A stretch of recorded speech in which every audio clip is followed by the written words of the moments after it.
With both fugitives back behind bars, the focus now turns to exactly how they escaped in the first place. The Rutherford County Sheriff declined comment since the investigation is still an active one. But tonight, News Channel 5's Nick Barris pieced together exclusive details on how the two inmates pulled off the daring escape.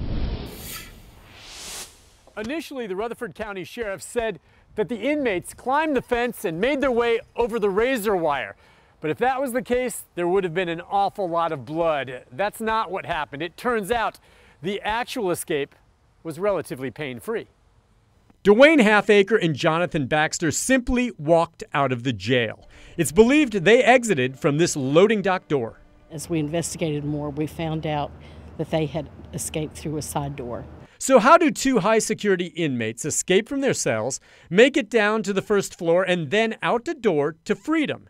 Halfacre and Baxter are sure to be questioned. The sheriff so far has yet to comment publicly about the specifics of the escape, but sources tell News Channel 5 it likely happened like this.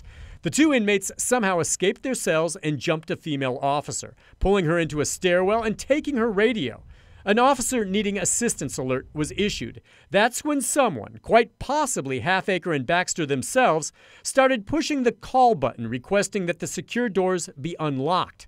That's when a detention officer in central control apparently did just that. In the chaos that followed from that moment, another officer inadvertently let the inmates out an outside door.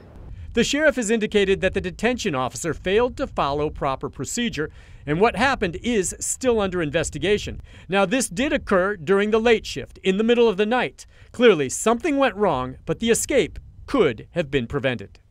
It's worth noting that this is the first escape from this jail in more than 20 years, and they're taking steps now to make sure it never happens again. In Rutherford County, Nick Barris, News Channel 5. Thanks, Nick.